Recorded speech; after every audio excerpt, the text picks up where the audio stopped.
Of you. और आज हम मॉक टेस्ट जेई मेंस 2025 देखेंगे, जो आप क्लियरली यहाँ देख सकते हो। And Namma guides presents the mock test solution for this paper. तो चलो, एक्चुअली हम क्या करेंगे, तो ये एक फुल मैथमेटिक्स का पेपर है, इसको हम ट्राई करेंगे टाइम फ्रेम में। ठीक, तो सबसे पहले आपको क्या करना है ना, you go through the entire question paper at once so that you get a feel of what kind of question is. तो कुछ कॉम्प्लेक्स नंबर्स है, just for solution purpose I have separately written these questions, cut करके यहाँ से। So you can see we have problems from all over most of the topics over here. ये part test है जहाँ पे coordinate geometry, matrices, complex numbers, triangles, ठीक है, equations, logarithms, matrices and determinants, theory of equations, वो सब यहाँ पे। तो चलो स्टार्ट करते हैं प्रॉब्लम को सॉल्व करना, और let's see how to go about problem solving in this kind of papers. अब ये शायद थोड़ा सा टफ लेवल पे क्वेश्चन है, लेकिन still will manage to do it in nice way. So let's start with the first question, और ये कॉम्प्लेक्स नंबर से। तो सबसे पहले लेट्स डिकोड द क्वेश्चन। तो इसको अगर मैं डिकोड करूं, तो f of x is a naught plus a one x plus a two x square so on so forth till a 20 x to the power 20, right. अब what they are asking, and alpha is seventh root of unity. देख सकते हो alpha is e to the power 2 pi i by 7। अब इसको अगर मैं decode करूं, so put r equal to 0, so we need f of x, फिर plus f of alpha x plus f of alpha square x and so on so forth till f of alpha 6x. So if we'll blindly put f of alpha x, so replace x with alpha x, we'll get a naught plus a1 alpha x, और ये आ जाएगा a2 alpha square x square, ऐसे ऐसे a20 x का power 20 alpha का power 20। Similarly f of, अगर मैं alpha square x दूँ, तो a not plus a1 alpha square x, और ये क्वांटिटी आ जाएगा a2 alpha 4x square and so on. In the same fashion, we can give alpha cube x, so that will amount to a1 alpha cube x and so on so forth till alpha 6। अगर आप इसमें डालोगे तो a not plus a1 alpha 6x, और ये पूरा calculation मिलेगा। अब हमको क्या करना है, इसको ऐड कर देना है f ऑफ x से लेके f ऑफ 6 तक। तो द मोमेंट विल ऐड, आप देख सकते हो एक और इधर 6 कॉपी मिलेगा, so we have 7 copy of a not. That itself is enough to tick the answer 7, क्योंकि ये तो डायरेक्टली दिख रहा है, जो रिमेनिंग टर्म एडजस्ट करेगा ही। लेकिन चलो सॉल्यूशन पर्पस के लिए मैं देखता हूँ। सेकंड से अब क्या होगा ना, a1 x कॉमन हो जाएगा, तो फिर आपके पास बचेगा यहाँ पे 1 plus alpha square till alpha 6। And you know from root of unity, since alpha is that, so alpha to the power 7 is 1, which means alpha 7 minus 1 0, और इसका फैक्टर जो 1 रहेगा वो 1 प्लस अल्फा स्क्वायर से लेके अल्फा 6 होने वाला है। तो सिंस अल्फा 1 नहीं है, क्योंकि आप देख सकते हो seventh root cube of unity है, तो इसको 0 होना होगा, तो ये मरेगा। सिमिलरली अगर आप a2 लोगे, तो उसके कॉफिशिएंट आ जाएंगे alpha square, right, 1 alpha square, फिर अल्फा 4 प्लस अल्फा 6, और ऐसे करके वो चलेगा। अब if you see the seventh root of unity, तो ऑफकोर्स एक रूट उसका 1 होगा, दूसरा alpha square, so they'll be in GP alpha cube, alpha 5, alpha 6 और अल्फा 7। तो हमारे पास ये 6 नंबर्स है, अल्फा ऐसा है। अब if I take any power of alpha k, ठीक है, और उसका कंसिक्यूटिव पावर का ऐड करेंगे, तो वो भी 0 हो जाएगा, क्योंकि आप देखो अल्फा स्क्वायर अगर यहाँ आया, तो फिर अल्फा 4 का जो वैल्यू है वो यहाँ कहीं आएगा। What about alpha 6? Alpha 6 is here, the next term will be alpha 8। Now alpha 8 corresponds to, because alpha 7 1, so is same as alpha, right. तो फिर अगर आप इस सबको ऐड करोगे, basically the second term when you'll take into consideration, it will be same as 1 plus alpha square, क्योंकि alpha का कोई पावर अल्फा बन जाएगा, अल्फा का पावर कोई अदर पावर अल्फा स्क्वायर बन जाएगा, और ये साइक्लिसिटी पे चलने लगेगा, राइट। तो ये सब 0 होता है, वो तो चले जाएगा, एक्सेप्ट जब मैं ए 7 टर्म लूँ, क्योंकि जब तुम 7 टर्म का कॉफिशिएंट दोगे, तो वहां पे क्या बनेगा, आपके पास बनेगा पहला वाला बनेगा अल्फा टू द पावर 7, फिर दूसरा बनेगा अल्फा का पावर 14, तीसरा बनेगा अल्फा टू द पावर 21, तो ऐसे बनता चलेगा। अब सिंस अल्फा का पावर 7 1 है तो वो सब 1 1 बन जाएगा। तो यहाँ पे जब A7 का कोफिशिएंट जो देखने को मिलेगा, that will only survive and will give 7 A7। फिर नेक्स्ट जो है वो मल्टीपल ऑफ 7 सर्वाइव होगा, जैसे 14। तो जब कभी भी मेरा A14 दिखेगा, उसका उसके कोफिशिएंट में अल्फा टू द पावर 14 आने वाला है, राइट। और अल्फा 7 1 है तो अल्फा 14 भी 1 हो जाएगा, तो वो वाला पूरा रो का सम जो है उससे भी 7 आएगा। तो 7 आने का सिर्फ 3 चांस है, या तो फर्स्ट टर्म से आएगा, नहीं तो A7 कोफिशिएंट से आएगा 7, या फिर A14 वाले कोफिशिएंट से 7 आएगा। तो ये 7 7 बार जुड़ जाएगा, तो यहाँ पे क्लियरली आंसर जो है वो 7 हो जाएगा। आप देख सकते हो मैं आंसर 7 ऑलरेडी 3 मिनट पहले ही मार्क कर चुका था, तो एग्जाम में आप मार्क करके सिंपली आगे बढ़ सकते हो। तो ये एक अच्छा सा प्रॉब्लम था। चलो सेकंड क्वेश्चन पे चलते हैं। और सेकंड क्वेश्चन जो है एफ आर ये दिया हुआ है, तो हमको मॉड ऑफ एफ आर मतलब डेट ऑफ एफ आर 1 से 2024 तक फाइंड करना है। तो पहला तो इसका सोल्यूशन हो जाएगा, हम पैटर्न ही फाइंड कर लेंगे। अब पैटर्न के लिए स्कैम किया जा सकता है। कैसे स्कैम करेंगे? तो चूंकि ये 1 से 2024 दिया है, अब ये तो पक्का है जो आंसर 2024 अगर हो रहा है और ये सिमेट्रिक एक्सप्रेशन है, तो each and every value should be 1 1 1 1, ऐसा मतलब, तो जिसका होने का चांस नहीं है। ठीक है, तो ये ए ऑप्शन तो सही दिख ही नहीं रहा है। अगर मैं एफ ऑफ 1 का वैल्यू कैलकुलेट कर लूँ, तो अगर एफ ऑफ 1 1 हो गया तो मे बी ये करेक्ट हो सकता है, राइट। एक तो वो आइडिया है। सेकेंड आइडिया 3 होने का चांस तब होगा जब ये एफ ऑफ आर जो है ये पूरा का पूरा इवेल्युएट होके 2024/3 हो जाए, और फिर उतना बार ऐड करके कुछ मतलब 3/2024 हो जाए और ऐड करके, अब वो उसका तो चांस दिख ही नहीं रहा 1 पे। तो ऑप्शन से भी तुम देख सकते हो, ऑप्शन 3 या ये वीक ऑप्शन है। अब 2024 स्क्वायर में भी शायद हो सकता है या फिर 0 हो सकता है। तो इसके लिए अगर कोई बच्चा डायरेक्ट एफ ऑफ 1 कैलकुलेट कर ले, so 3 2 2 3 and then 3 and 8, so if you multiply this with 1 1 1 1 1 1, तो फिर ये क्या बनने वाला है? यहाँ से आप देख सकते हो ये 5 5 5 बनेगा, और यहाँ से भी आपका बन रहा है 5 5 5 एंड इट्स 11 11 11। अब since 2 rows are same, that's why इसका डेट 0 हो जाएगा। तो ये तो पक्का दिख रहा है एफ ऑफ 1 जो है वो 0 होने वाला है, राइट। अब सिमिलरली आप एफ ऑफ 2 भी कैलकुलेट कर लोगे। अगर आप थोड़ा पेशेंस से कैलकुलेट करोगे तो वो भी 0 आएगा। तो यहाँ से सिर्फ डायरेक्टली पैटर्न दिख रहा है, जो 2024 तो सिर्फ एक बहाना था, द फाइनल आंसर ये तो 0 ही होने वाला है। एक तो ये हो गया, अगर आप थोड़ा स्मार्टली स्कैम करना चाह रहे हो तो। If you want to solve it properly, अगर आप इसको प्रॉपर तरीके से सॉल्व करना चाहो, वो भी पॉसिबल है। तो उसके लिए हम क्या करेंगे, जस्ट इसको ब्लाइंडली मल्टीप्लाई करेंगे। चलो ब्लाइंडली मल्टीप्लाई करते हैं, मेथड 2। अब अगर मैट्रिक्स को आप मल्टीप्लाई कर रहे हो तो पहला वाला जो आएगा वो आ जाएगा 4r+1 एंट्री, राइट। सेकेंड वाला एंट्री 4r² + r³ है, 3r³ r5 + r4 दिखा, एंड 3r+2, अब 4r² + r³ 2r³ + r5 + 2r4। या बहुत फास्ट यहाँ से चेक कर सकते हो कि मैं इसको इससे मल्टीप्लाई कर रहा हूँ, डॉट प्रोडक्ट ले रहा हूँ।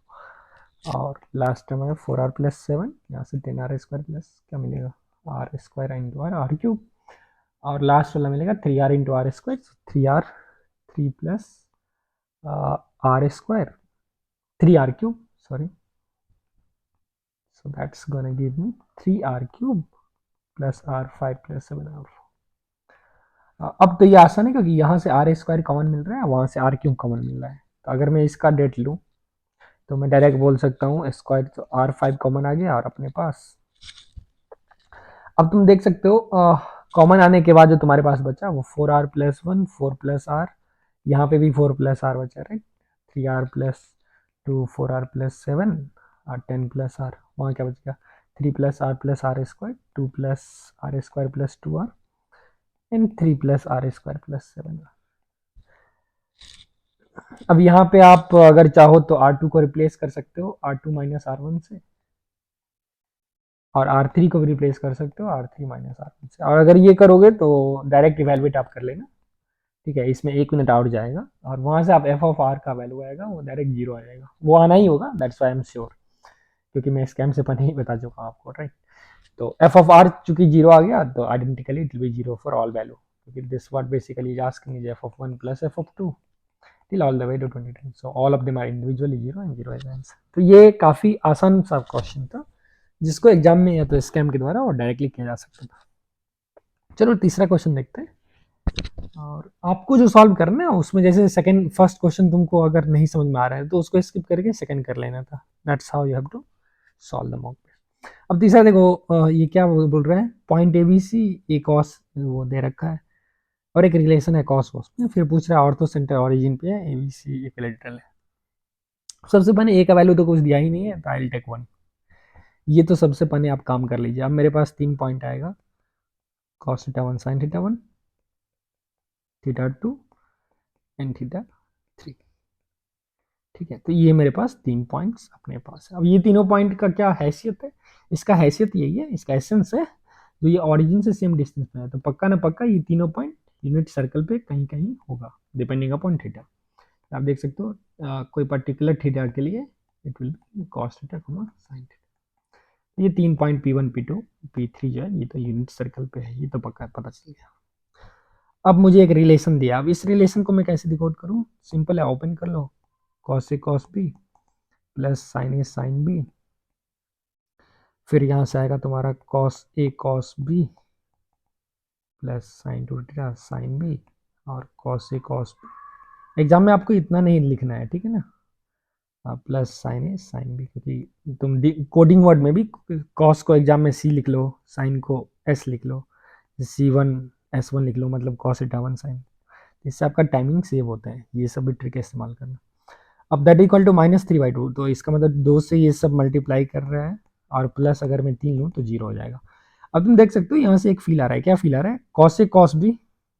सो 2 अगर मैं कॉमन ले लूँ so it's like A B B C C, right. So 2 common लेके cos थीटा 1 cos थीटा 2, फिर 1 2 है, यहाँ 2 3 दिख रहा है कॉम्बिनेशन, और 1 और 3 का कॉम्बिनेशन दिख रहा है, और फिर 2 अगर मैं कॉमन ले लूँ तो sin थीटा 1 sin थीटा 2 और सेम थिंग 2 3 का combination and then we have plus 1 3 का कॉम्बिनेशन। तो that gives a feel of A B B C C demands A square B square C square.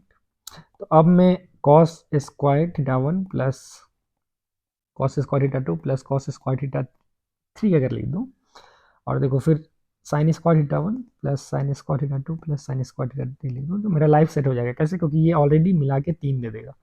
तो ये question set ही ऐसा था, जो अगर आप सबको ऐड कर दीजिएगा तो we have sigma cos theta i whole square plus sigma sine theta i whole square equal to 0 हो गया।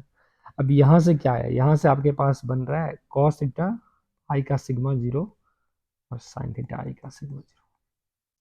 अब ये मजेदार है, इसका मतलब क्या हो गया, अब देखो इसका मतलब सेंट्रॉइड जो है इस तीनों पॉइंट का वो तो ऑरिजिन पे लाई कर रहा है, राइट। सेंट्रॉइड, क्योंकि सेंट्रॉइड क्या हो जाएगा, ये सिग्मा बाई 3, ये सिग्मा। एक और है, क्योंकि all this 3 point is at the same distance from circle, मतलब सेंटर ऑरिजिन, तो इसीलिए circumcircle of this triangle, circumcircle of this triangle is also origin 0 0। Centroid just we have seen it is origin.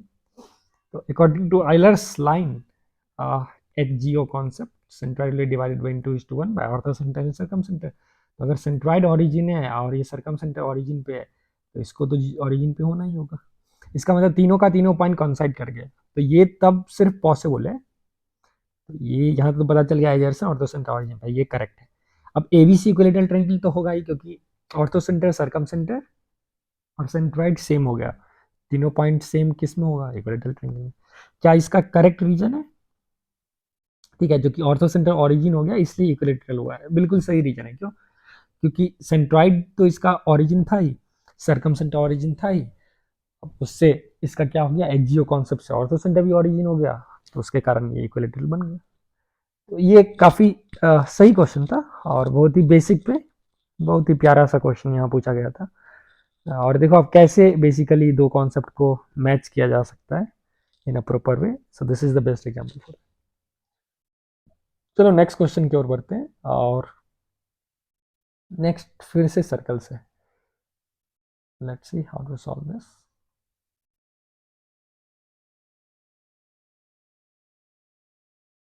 तो coordinate का सबसे obvious way of problem solving है ना, सबसे पहले आप डायग्राम बना लीजिए। तो देखो मेरे पास एक्सिस है, एक लाइन दे रखा है y equal to x tan theta दे रखा है ना। अब बोल रहा है एक सर्कल C1 है जो x एक्सिस को टच कर रहा है और इस लाइन को भी टच कर रहा है, where theta is in first quadrant, क्योंकि थीटा एक्यूट एंगल है 0 से पाई बाई 2। चलो कोई बात नहीं, तो ये हो गया, तो इसका नाम सर्कल 1 दे देते हैं। सर्कल 2 इज देयर, जो कि इस लाइन को टच कर रहा है, and circle C1 in such way the ratio of radius is 1:2। अच्छा, इसका मतलब एक दूसरा सर्कल है ये C2 जो इसको टच कर रहा है, और दोनों का रेडियस का रेशियो भी दे रखा है। तो आपको पता है अगर मैं सेंटर को ज्वाइन करूंगा, तो if I take that radius to be r, तो इसका 2r हो जाएगा। अब आपसे क्या पूछ रहा है, तुमसे सिंपली थीटा का वैल्यू पूछ रहा है। ठीक है, अब तो ये ऑफ कोर्स ऑब्वियस क्वेश्चन हो गया, क्योंकि देखो अगर ये लाइन फिक्स्ड है और ये दोनों सर्कल टच कर रहे हैं, तो ऐसा तो सिर्फ एक यूनिक सर्कल होगा ना, मतलब रेडियस ऑटोमेटिकली फिक्स हो जाएगा। क्यों? क्योंकि आपके पास डिग्री ऑफ फ्रीडम अब रहा ही नहीं। With a particular line, if you want a circle to touch axis, let's say at this point, तो एक ही सर्कल होगा कोई पर्टिकुलर पॉइंट से, उस पॉइंट से exactly will have unique circle जो उसको भी टच कर रहा होगा at some point of contact. ठीक है, क्योंकि रेडियस एग्जैक्टली ट्वाइस है, so you can't actually make circle over here, that will make now different ratio of radius, so there will be a situation where it will fix. तो ये तो feel आ गया। अब कैसे बनाएंगे? अब ये तो आसान है, क्योंकि अगर मैं इस दोनों को मिलाऊं और इस दोनों को मिलाऊं, तो ये स्मॉल एंगल थीटा बाई 2। अब ये वाला कितना हुआ, total angle is 90 minus theta, तो ये छोटू सा एंगल जो है that is pi by 4 minus theta by 2। बस अब मैं ये डिस्टेंस और ये रेडियस को इक्वेट कर सकता हूँ, क्योंकि I know this angle is pi by 4 minus theta by 2। तो वहां से 10 of pi by 4 minus theta by 2 का जो वैल्यू आया वो परपेंडिकुलर बाय बेस आया, so let's say r by O. अब फिर हम नीचे वाले ट्रेंगल में भी कर सकते हैं, सो वहां से 10 थीटा बाई 2 का वैल्यू जो आया वो आ गया मेरे पास 2r perpendicular by base 2r। अब इस दोनों इक्वेशन को डिवाइड कर दीजिए, तो यहाँ से डिवाइड करेंगे अपन, O A cancel, r to r half देगा, और 10a minus 10b, so let's call 10 theta by 2 को अगर मैं t ले लूँ, तो 1 minus t by 1 plus t divided by t is equal to आ गया हाफ। तो अपने पास बन रहा है 2 minus 2t is t square plus t, तो t square plus 3t minus 2 is 0। और यहाँ से रूट्स जो है वो -3 प्लस माइनस 9 और 4, तो 17/2 है। अब ऑफ कोर्स चूंकि थीटा एक्यूट एंगल है 0 से पाई बाई 2 में, तो नेगेटिव आंसर होगा नहीं, इसलिए मेरे पास जो आंसर बन गया है -3 प्लस √7/2। तो ये ठीक ही क्वेश्चन था, इसको मैं मीडियम टू इजी ही रेट कर दूंगा। ठीक है, इससे तो थोड़ा टेक्निकल ऊपर वाला क्वेश्चन था ये कॉस का, but again if you have done previous year ना, तो ये डायरेक्ट ये क्वेश्चन जो है seen in the previous year problems वहां से ही लिया गया है, तो that will help you, that's why solving previous year problem is very important. Previous year solve करोगे तो फर्स्ट प्रॉब्लम का भी थोड़ा मोटिवेशन आपको मिल जाएगा। चलो अब ये वाला देखते हैं। अब ये शायद आप समझ जाना चाहिए, क्योंकि जैसे ही मॉड दिखा तो आप क्या कर सकते हो ना, इसको दो केस ले सकते हो। तो चलो केस 1 लेंगे, जब ए जो है वो हाफ से बड़ा है, और फिर मैं केस 2 लूँगा जब ए जो है वो हाफ से छोटा है। ऐसे करके कर लेते हैं। तो मुझे फाइंड करना है all A belongs to real such that A true. अब सबसे पहले तो ये 3 ग्रेटेस्ट को लिख दो, 2 greatest plus extra greatest, right. अब ये 2 ग्रेटेस्ट प्लस 2 फ्रैक्शनल पार्ट जो है that will just make 2a। तो यहाँ से फायदा क्या है, if a is greater than half it will open as 2a minus 1, और ये पहला हो गया 2a प्लस ग्रेटेस्ट ए, तो ग्रेटेस्ट ए का वैल्यू आ गया -1। और ये पॉसिबल ही नहीं है, क्योंकि यहाँ से तो ए जो है वो -1 से 0 को बिलोंग करेगा, लेकिन ए को हाफ से बड़ा होना चाहिए। ये बोल रहा है देखो मैं -1 से 0 के बीच में ही डांस करूंगा, लेकिन तुम बोल रहे हो बेस्ड ऑन ए हाफ होना चाहिए, हाफ से बड़ा या हाफ के इक्वल, तो दोनों में कोई कंपैटिबिलिटी नहीं है, so will get no solution for a greater than equal to. A less than half में ए 1 माइनस 2a से ओपन होगा, that will be 2a plus greatest a. तो इसका मतलब मेरे पास 1 minus 4a equal to greatest a आ गया। तो चलो अब प्ले करते हैं, चूंकि यहाँ पे जो वैल्यू अपने पास आने वाला है, तो 1 minus greatest a equal to 4a, right. So this by 4 equal to. तो अब ग्रेटेस्ट ए का वैल्यू तो क्या क्या पॉसिबल है, क्योंकि ए लेस देन हाफ है, तो मतलब ग्रेटेस्ट ए 0 हो सकता है, -1 -2 ऐसा जा सकता है, राइट। तो अब सोचो अगर ग्रेटेस्ट ए का वैल्यू 0 है, तो फिर ए का वैल्यू 1/4 आ गया अपने पास। अगर ग्रेटेस्ट ए का वैल्यू -1 है, तो अगर ग्रेटेस्ट एक्स -1 है, तो ये साइड तो पॉजिटिव हो गया, right, because it will be half. लेकिन ग्रेटेस्ट ए -1 है तो ए तो खुद नेगेटिव होना चाहिए, तो कंपैटिबिलिटी है ही नहीं, तो ये तो -1 पॉसिबल ही नहीं हो सकता है। सिमिलरली ग्रेटेस्ट ए -2 पे ये साइड जो होगा ये 1 माइनस माइनस टू 3/4 पॉजिटिव हो गया, लेकिन ग्रेटेस्ट ए -2 कब आएगा, जब ए खुद -2 से -1 तक बिलोंग कर रहा है, तो LHS पॉजिटिव हो रहा है और RHS नेगेटिव हो रहा है, तो यहाँ से कोई भी वैल्यू नहीं आएगा जो सेटिस्फाई करेगा। तो मेरे पास एक ही आंसर आ गया, ए इक्वल टू 1/4। तो बस तुमको ऐड करना है, तो तुम्हारे सेट में तो सिर्फ एक ही एलिमेंट है ना 1/4, इसके अलावा एलिमेंट ही नहीं है, तो एडिशन बहुत ही सिंपल हो गया बाबू, 4 into 1/4 that will give 1 as answer. और ये था तुम्हारा इजी प्रॉब्लम, क्योंकि ऑफकोर्स आप लोग अच्छे बच्चे हो तो इसको तो आसानी से तुम कर सकते थे। तो अभी तक जो टफेस्ट प्रॉब्लम अगर मैं रेट करूँ तो पहला वाला तुम टफ बोल सकते हो अगर आइडिया नहीं है तो, वैसे तो सब मोर और लेस इजी है। थर्ड अगेन टफ है अगर आप प्रीवियस ईयर सॉल्व नहीं कर रहे हो तो, ठीक है। फोर्थ क्वेश्चन शायद किया जा सकता है, हाँ अगर ये basic geometry if you are not connecting with centre तो फिर सर्कल में करोगे क्या, सर्कल का एक ही मकसद है, centre is the centre of all the question, right. देखो फिर से ये सर्कल से दे दिया, लेकिन देखने में थोड़ा खास के ऑप्शंस आपको ज़्यादा टेक्निकल लग रहा है, तो this you can leave for the first go. 8 question देखते देरी छोड़ना नहीं है, क्योंकि जस्ट सिंपल डिटर्मिनेंट इवेलुएट करना है, और यहाँ पे हिंट दिख रहा है कुछ, मे बी ऑब्जर्वेशन आपको थोड़ा स्ट्रॉन्ग करना है, क्योंकि देखो यहाँ पे -1/n+1 है और यहाँ 1, ये दोनों को ऐड करेंगे तो ये 0 हो जाएगा, और इस ये दोनों भी देखो सेम है, तो second row is giving a hint. क्या हिंट दे रहा है, तो this is first column, second column, third column, right. तो थर्ड कॉलम को अगर मैं third column plus second column करूँ तो मेरे पास ये बच जाएगा सिर्फ, और फिर उसको जो बचा उसको फर्स्ट कॉलम से सब्ट्रैक्ट कर दूँ, सो ये ऑपरेशन से फास्ट कैलकुलेशन हो सकता था। I hope you got the point. और एक बार हो गया तो फिर maybe will get some function of n, this is not x, it's function of, और फिर हमको टेलीस्कोपिक सीरीज लगा देना है यहाँ पे, क्योंकि वही होगा, या तो ये इंडिपेंडेंट ऑफ n हो जाए, जिसका चांस बहुत कम लग रहा है। क्यों कम लग रहा है, क्योंकि देखो ये वैल्यूज इतने गंदे हैं 49/900, जो इसको इवेलुएट करके ऐसा तो होगा नहीं जो कुछ फिक्स लैम्डा आ जाए जो 49 बाई समथिंग आए, क्योंकि 2 2 3 3 से 49 जनरेट करना यहाँ पे सही मतलब नामुमकिन लग रहा है ऑफकोर्स। फिर भी आप ये गेस पे काम नहीं करोगे, ठीक है ना, अच्छे बच्चे जैसे आपको तो स्ट्रॉन्ग लॉजिक चाहिए। तो that gives you motivation of what operation to do very fast, ये जो इनपुट गिवन है आपको क्वेश्चन में ही सॉल्यूशंस ढूंढना है, ठीक है, वो मिल जाएगा। ऑप्शंस क्या हिंट दे रहा है, टेलीस्कोपिक सीरीज का, तो क्वेश्चन से आ गया जो क्या करना है, ऑप्शन से आ गया टेलीस्कोपिक करना है, तो ऑब्वियसली क्वेश्चन 8 में टेलीस्कोपिक का यूज होगा, ठीक। तो चलो ट्राई करते हैं अपन क्वेश्चन नंबर 8 से ही हम लोग शुरुआत करें। तब 8 में क्या करोगे, सबसे पहले already I have told you कि इस दोनों को अगर मैं ऐड कर दूं तो ये कैंसिल हो जाएगा, और फिर जो एडिशन से मैं सब्ट्रैक्ट कर दूं इसको तो फिर ये कैंसिल हो जाएगा। So I will do C3 as C3 plus C2 minus C1, और जैसे ही ये ऑपरेशन किया अपने पास ये बच गया 2 1, और दिस इज 1 माइनस 2, सो -1, ये हो गया 0, we have 1/n+3 whole square and 1/n+1, और फिर C3 प्लस C2, तो यहाँ से आप देख सकते हो 1/n+2 plus -n+1/n+2 whole square, तो इसको ऐड करने से अपन के पास n+2 whole square, n+2 minus n-1, तो n cancel, it's 1/n+2 whole square.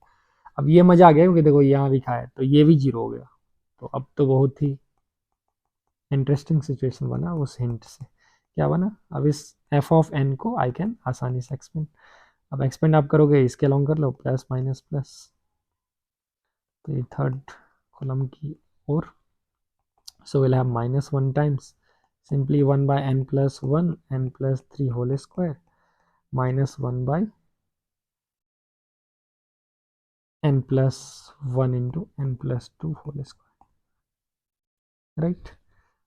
यहाँ पे n+2 है, sorry, n+2 into n+3 whole square, n+2 into n+3 whole square, तो ये आप अपने पास क्या बन गया, लेट मी राइट अगेन,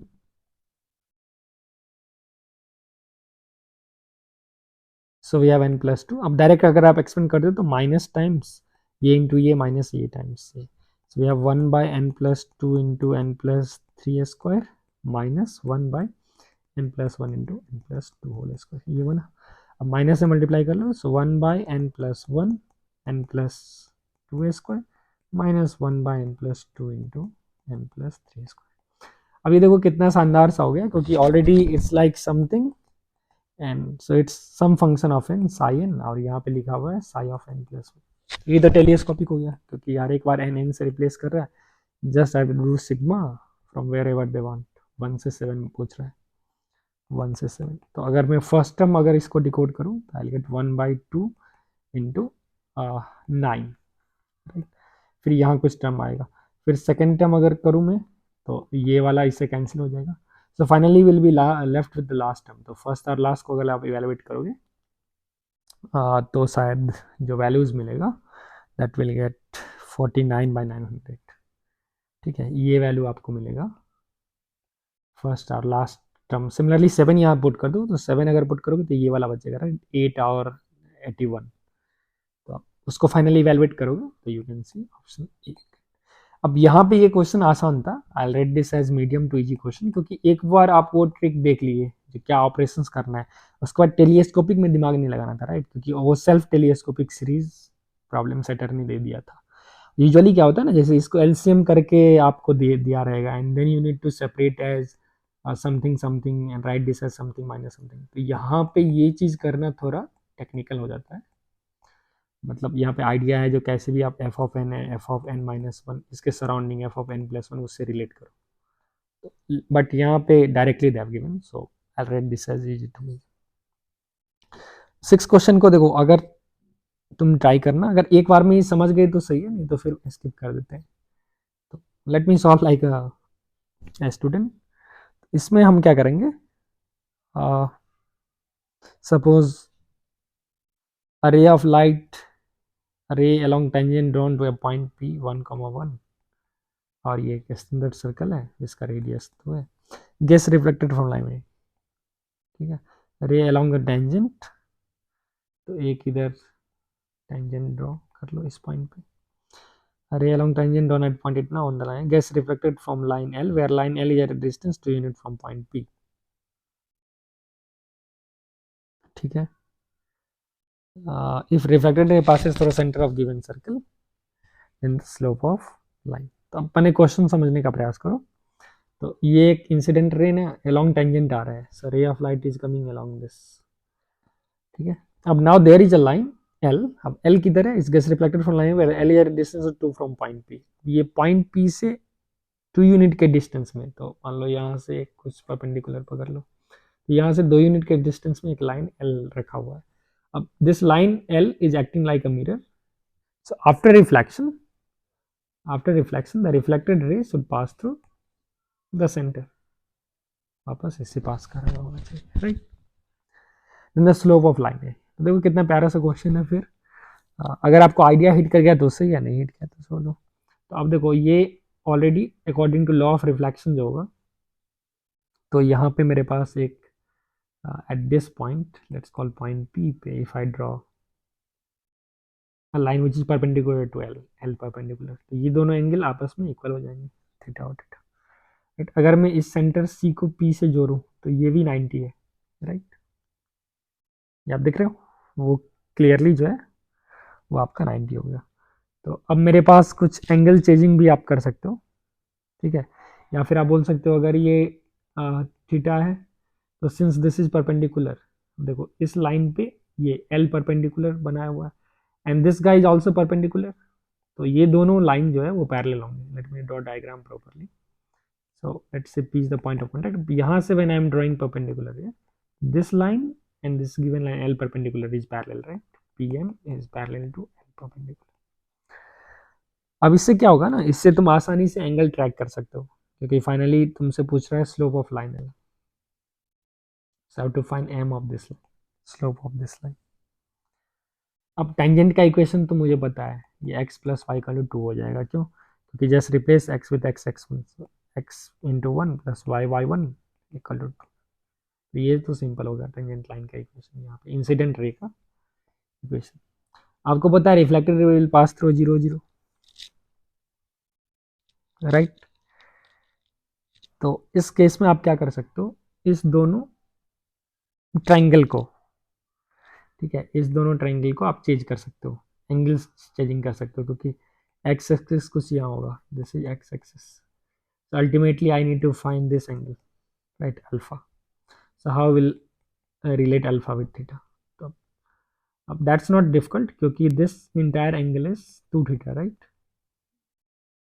तो ये वाला जो एंगल आएगा वो 2 थीटा आएगा, सिंस ये 90 है तो ये स्मॉल एंगल जो आएगा वो 90 माइनस 2 थीटा आएगा, और ये एंगल आप कैसे कर सकते हो, ठीक है, तो ये angle sum of all angles जो है वो 90 आएगा। तो अगर आप यहाँ पे ट्रायंगल का प्रॉपर्टीज यूज करो, ट्रायंगल का properties if you are going to use, तो फिर आप देख सकते हो, so let me redraw the line x plus y equal to, अगर मैंने सपोज इसको टेंजेंट ले लो, अब मेरे पास एक पॉइंट है जो कि 1,1 है, ये तो हॉरिजॉन्टल लाइन है, सॉरी। अब अगर मैं टेंजेंट लाइन ये ले लूँ, इस डायग्राम को मैं यहाँ x plus y equal to 2, तो ये क्लियरली तुमको दिख रहा है 135 डिग्री पे, राइट। अब यहाँ पे अपने पास क्या था, एक दो डिस्टेंस पे एक ये लाइन था, लाइन एल, ठीक, और यहाँ से रिफ्लेक्शन करने के बाद वो रिफ्लेक्टेड रे आ रहा था, ये सेंटर से कहीं पास कर रहा।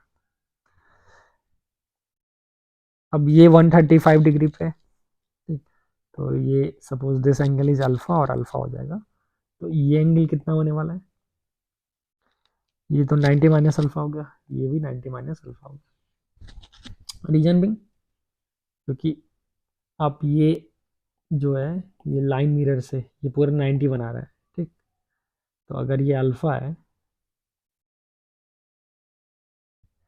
तो ये दोनों एंगल भी सेम होगा, ये दोनों reflected angle, because angle of incident I is same as angle of refraction, and this guy will also be same 90 minus I, और ये 90 माइनस, ये तो ऑब्वियस होगा, तो उसका मैं यूज कर रहा हूँ। तो यहाँ से आप क्या बोल सकते हो ना, इससे अब अगर तुम ट्रायंगल अगर डेवलप करोगे तो हम इस ट्रायंगल में क्या बोल सकते हैं, we can tell sine alpha by root two is cos two alpha by 4।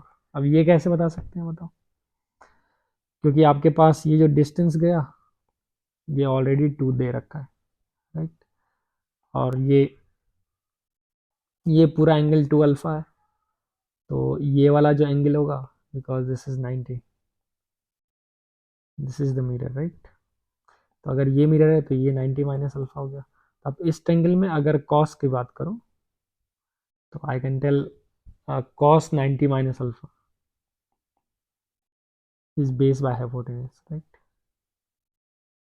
Similarly उस ट्रायंगल में आप वहां पे बात कर सकते हो।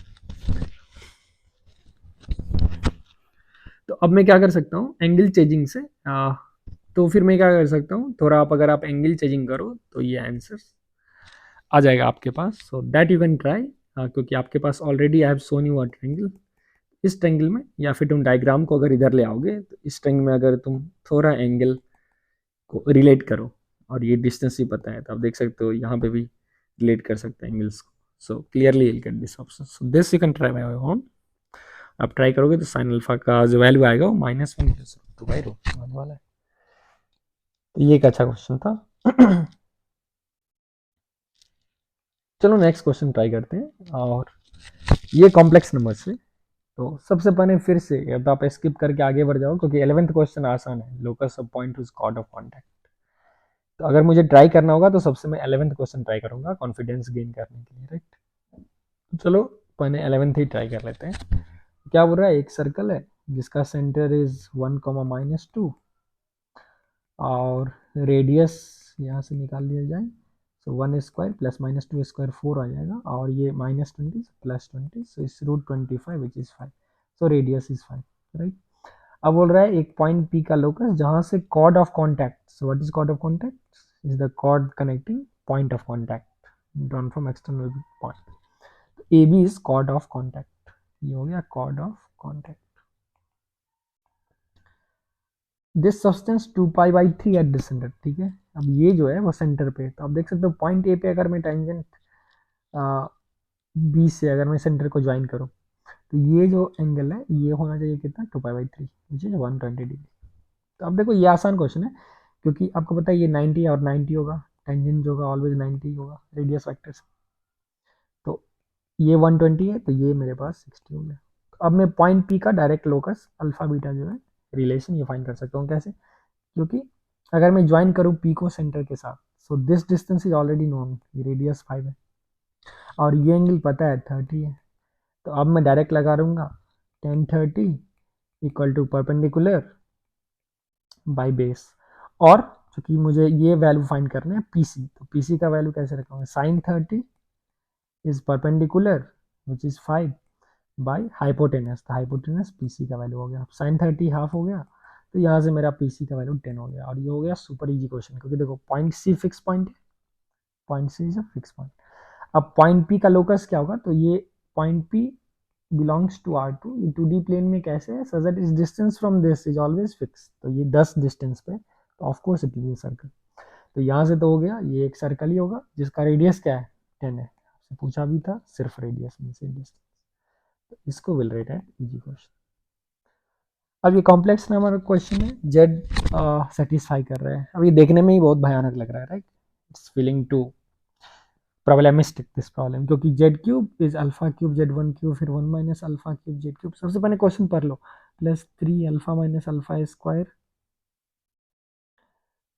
उसके बाद फिर दिख रहा है z z one z two. भाई ये तो सब कुछ को मल्टीप्लाई करने जैसा लग रहा है, क्योंकि जेड यहाँ से लाया है, जेड वन यहाँ से लाया है और जेड टू यहाँ से लाया है और कुछ मल्टीप्लाई किया। तो शक के दायरा में यही है 3 times alpha minus alpha square times z z one z two. तो ये जो वैल्यू है ना, इसी पे अब डाउट हो रहा है मुझे, that will give a hint. तुम बोलोगे कि नहीं नहीं आपको तो ऑलरेडी सॉल्यूशन पता है इसलिए आपको आसानी से डाउट हो गया।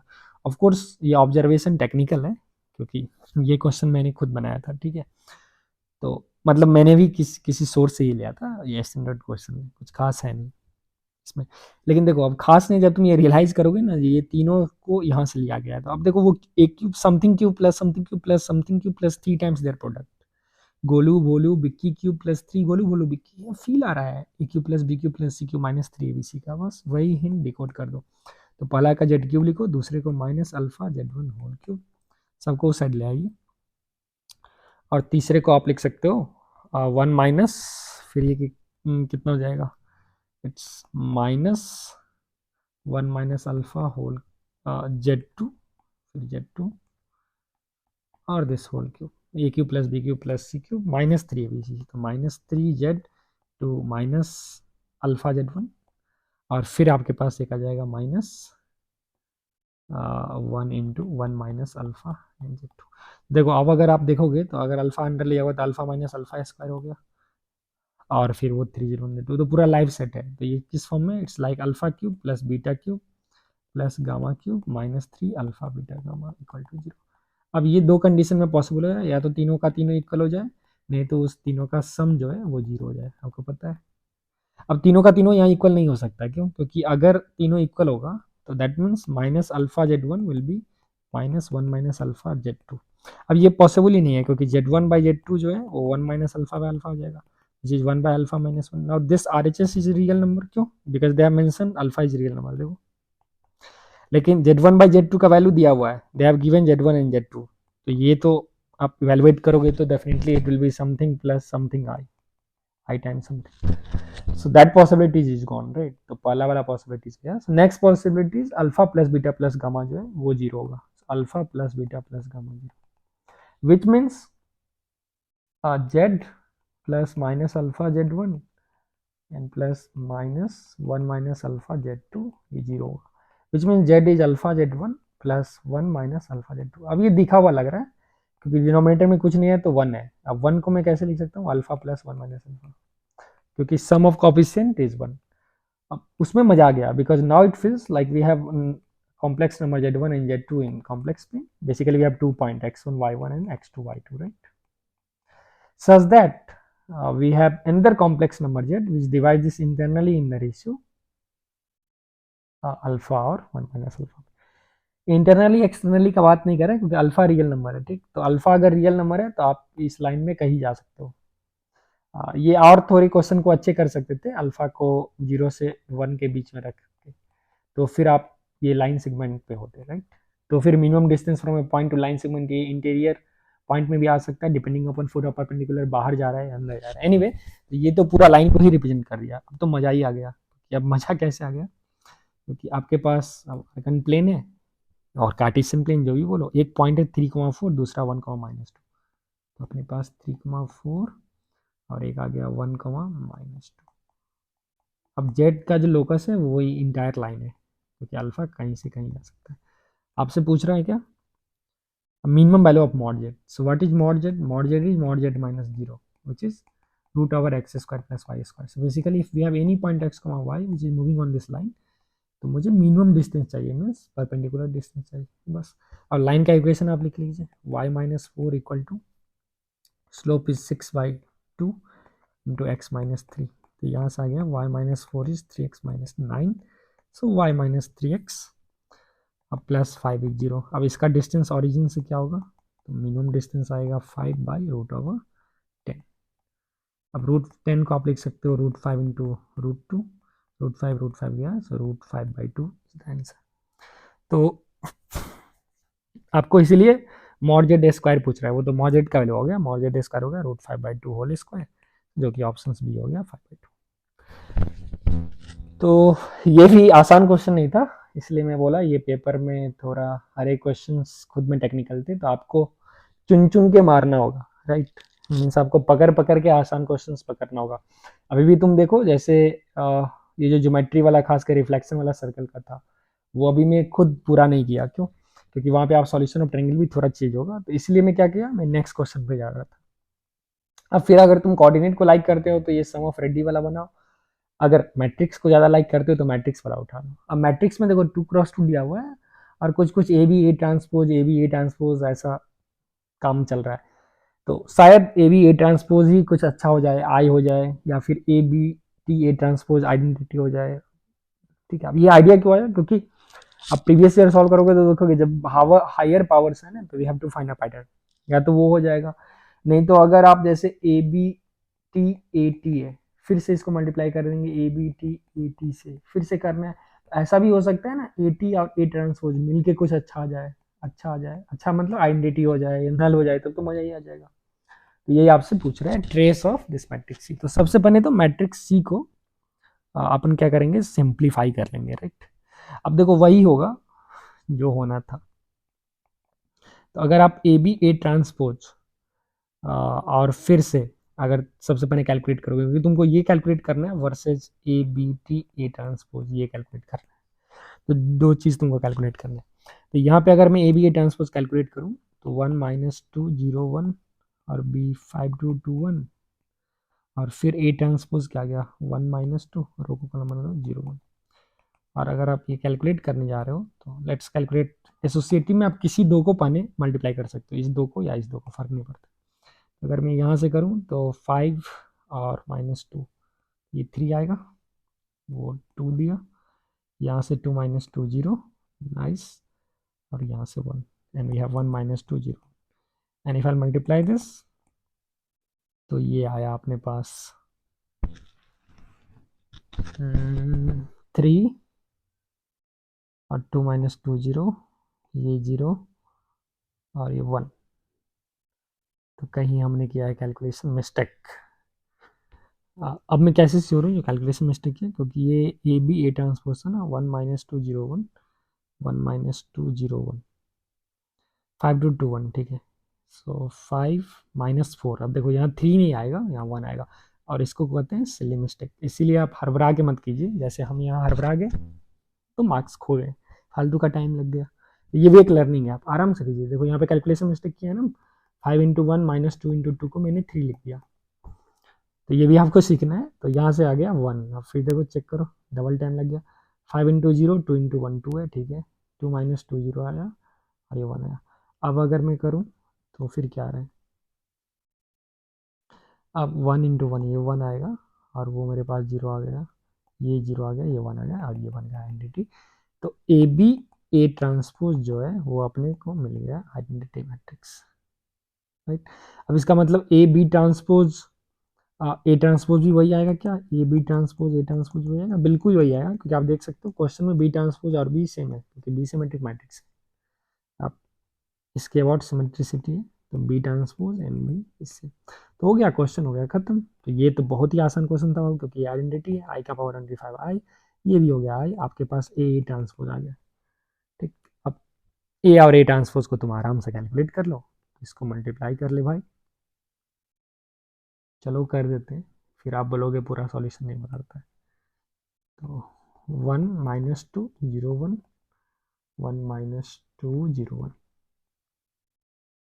-2 0 1, और इस बार प्यार से कैलकुलेट करते हैं, गलती नहीं करनी। 1 और इधर -2 -4। वैसे हमको ये चाहिए ही नहीं, आई वांट ट्रेस, तो सिर्फ ये एलिमेंट चाहिए, तो स्मार्ट बनो। यहाँ से 1 आ गया, और 1 + 1 जो है वो तुमको मिला 2। एक सेकेंड भैया, 1 - 2 0 1, और उसका ट्रांसपोज फिर किए हमने गलती। तो आज तो आप पूरा रिलेट कर पा रहे हो गए हमसे, राइट? क्योंकि मैंने यहाँ किया ब्लेंडर। क्या ब्लेंडर किया कि वीडियो में ट्रांसपोज लिया ही नहीं, ए स्क्वायर निकाल रहा था, और ये होता है ओवर कॉन्फिडेंस स्किल्स।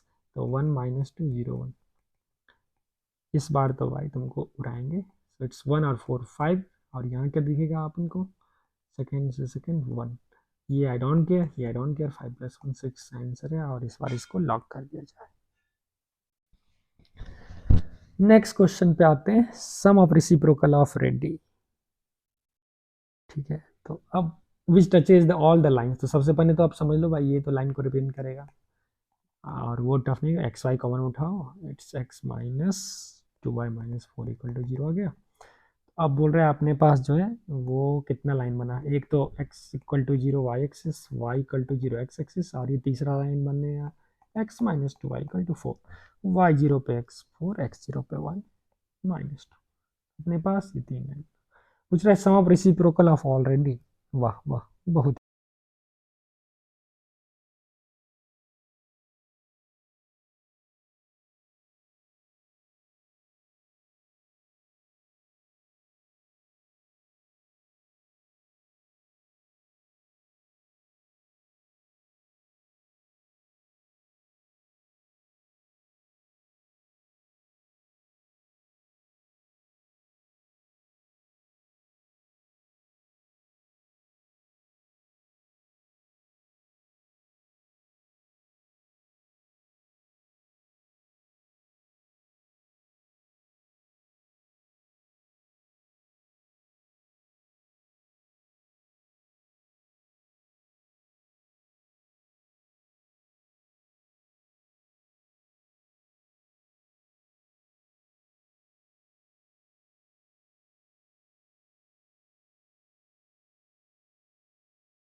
इतना टाइम में सॉल्व किए। लास्ट क्वेश्चन को मैं कैसे सॉल्व करूंगा? लास्ट क्वेश्चन को सॉल्व करने का तरीका है, तो मैं 2x4 plus 1 less than equal to 2x3 plus x square है। सबसे पहले लग रहा है भाई ये इनइक्वालिटी दे दिया है, तो यहाँ से इनइक्वालिटी सॉल्व कैसे करेंगे? ऐसा हो सकता है ये बाउंड्री केस ना हो जाए, x माइनस वन इसका less than equal to zero, तो यहाँ से x का वैल्यू 1 है, तो यही डाउट है। इनइक्वालिटी से इक्वालिटी एक ही केस में आएगा जब वो बाउंड्री केस है। तो सबसे पहले इसको तुम कैसे लिख सकते हो? 2x एक साइड ले जाओ, 2x4 plus 1 minus 2x3 minus x square less than equal to, ठीक है। अब आप 2x4 माइनस 2x3 को अगर मैं एक साथ लूँ तो मेरे पास x माइनस वन बना, माइनस लो तो x square minus one less than zero. So this gives x